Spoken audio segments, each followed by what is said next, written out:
Compared to driving a car, flying is exponentially safer. Nevertheless, regardless if you're on board a 300-seater Boeing, an F-16 military fighter, a customized racer, or a rickety Cessna, accidents can and do happen. Thankfully, pilots are trained for any eventuality. These particular pilots were cunning enough to defy death and walk away, along with their passengers, in one piece. Captain Sully. Handling an emergency situation while up in the air is always a frightening experience. When that chaos begins just minutes after taking off from a major city, however, then the terror is multiplied tenfold. Throw in the fact that the metropolis in question is none other than the Big Apple, New York City, where skyscrapers are stacked from end to end, and where the population sits above 8.5 million, and for any pilot, regardless of how many years of experience they have, it's nothing less than a nightmare. Well, on January 15, 2009, after taking off from LaGuardia Airport, that's exactly what happened to U.S. Airways Flight 1549. LaGuardia might only be New York City's third largest airport after JFK and Newark, but as the most central of the three, located smack bang in the middle of the 5 boroughs in Queens, an extra element of caution is thrown into the mix for any plane jetting in or out of the area. With Captain Chesley Sully Sullenberger taking the reins in the cockpit after the plane struck a flock of geese and lost power in both engines, Sully performed what can only be described as an absolute miracle. With zero thrust propelling the plane, he managed to bring the entire Airbus A320 to a safe emergency landing in the nearby Hudson River, amazingly with all 155 people on board in good health.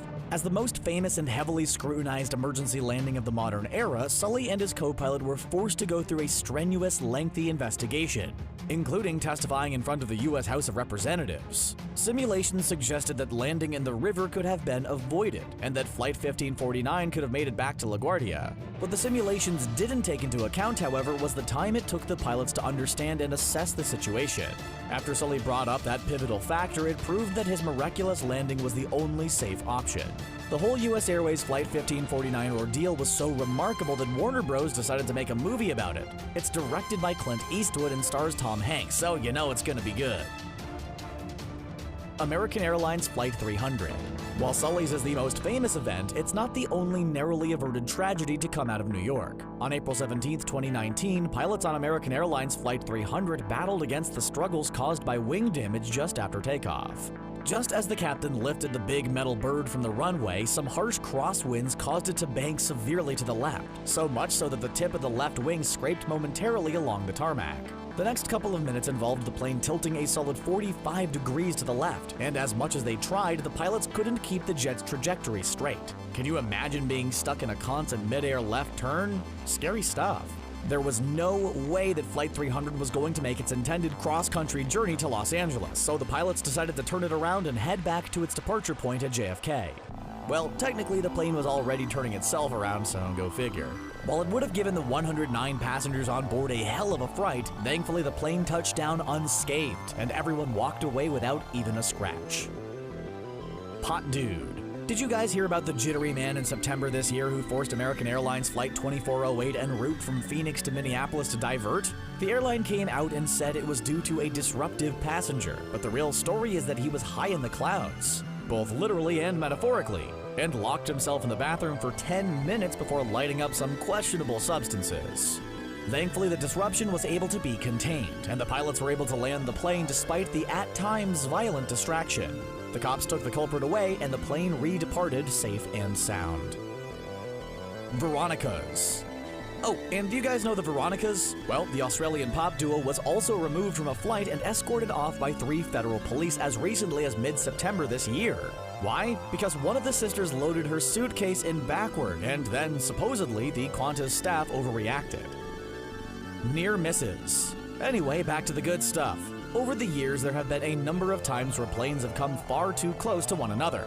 Like excruciatingly close. Take the near miss at Barcelona's El Prat airport in 2014, for example, when an Aerolines Argentinas Airbus was taxiing across the runway. Without a worry in the world in the opposite direction, the UT Air flight was cannoning down from the sky, making its final approach to the runway.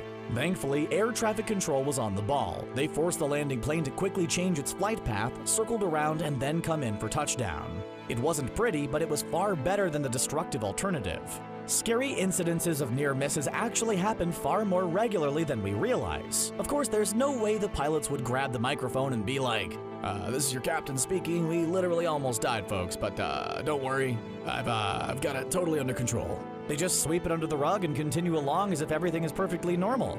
We witnessed a very close call back in 2014 at, guess where, New York. Newark Airport, specifically where United Airlines Flight 1243 was making a final approach, while an express jet flight was taking off from an intersecting runway. There were 200 passengers in total that lived to fight another day. Down under in Australia, where the planes fly on the left, it was an even closer call. Back in 2013, about 20 kilometers west of Adelaide, South Australia, an Airbus A330 and an Airbus A380 were going about their business in the sky, on trajectory to be close enough for the pilots to reach outside and high-five each other from the cockpits, only for the anti-collision alert warning system to crucially step in. Even when the plane's flying perfectly, pilots do all kinds of weird things before landing. Check it out.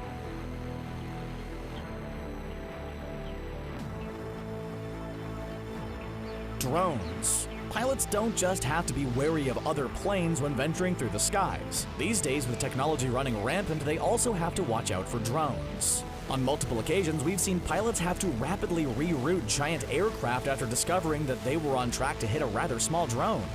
But as we saw with Sully, if geese can take out an engine, a contraption of metal, plastic, and wire should have no problem.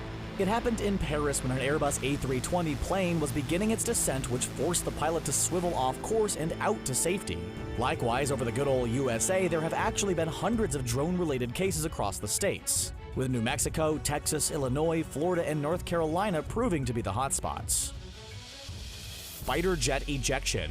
It's not all about the major commercial aircraft, though. Fighter jets and small transport planes have edged far too close to disaster on a number of occasions themselves. In June of 2014, a Belgian F-16 fighter plane spiraled out of control in western France near Lorient. The plane went down, but the two pilots on board narrowly avoided the crash. How? Well, they were rescued by Superman, of course. Kidding, they were actually forced to make an emergency parachute ejection just in the nick of time. The plane itself ended up smashing into the roof of a friendly local resident before a small fire broke out. While the pilots were able to avoid that carnage, for one of the pair, the ejection didn't quite go as smoothly as planned. He found himself caught in the local electrical power lines, tangled in a web more complex than a pair of dollar store earphones, and was knotted up dangerously for more than 2 hours. Rest assured, the power to the lines was shut off, so he didn't find himself on the receiving end of any violent thunderbolts. To add salt to the wound, the plane was a mere 19 miles away from its final destination. Unlucky. Russia and USA near miss. That wasn't the only case of a narrowly avoided military calamity either. In fact, there have been plenty. Okay, so when you put Russian fighter jets and US military planes in the same sentence, trouble is never too far away, right? This was literally the case back in 2016, when military aircraft from both powerhouse countries were flying over Syria. At insane speeds, completely blacked out with their lights off, the pilots somehow managed to avoid the collision. Props to them, hey? Okay, next up, we're moving over to the thrilling, spine-tingling, hair-raising world of the Red Bull Air Race. Only the best, most daring pilots are brave enough to qualify to compete in competition, and fans flock from near and far to witness the specially built race planes nosedive from the heavens, barrel roll like there's no tomorrow, and hit G-force levels that make us want to chug a bucket full of nausea pills just by looking at them. Most of the time, the pilots perform their twisting, high-speed routines flawlessly. However, back in 2010 at the Swan River in Perth, Australia, the race witnessed the first crash in its 7-year history at the hands of Brazilian pilot Adelson Kindelman after his plane terrifyingly stalled midair. Unbelievably, even though he was seeing stars after making the solid inevitable impact with the water below, with the help of rescue teams, Kindelman was able to make it out of the plane in one piece, without any major serious injuries. Amelia Earhart. Righto. Who's heard of Amelia Earhart? If you haven't, well, perhaps it's time to brush up on your aviation history, because she was the first female aviator to fly solo across the Atlantic Ocean. However, in 1937, somewhere over the Pacific, her plane simply vanished into thin air, never to be seen again. Spooky. While most thought that she crashed and perished into the watery abyss, when new evidence in the form of a photo surfaced in 2017, one which was buried deep in the National Archives, a new light was shown on the situation. This led us to believe that Earhart and her navigator, Fred Noonan, never actually perished in a plane crash. Fascinating. That's all for pilots that narrowly escaped plane crashes. Did any of them surprise you? Let us know in the comments. Make sure to like this video, subscribe to The Richest, and join our notification squad. Thanks for watching, and we'll see you next time.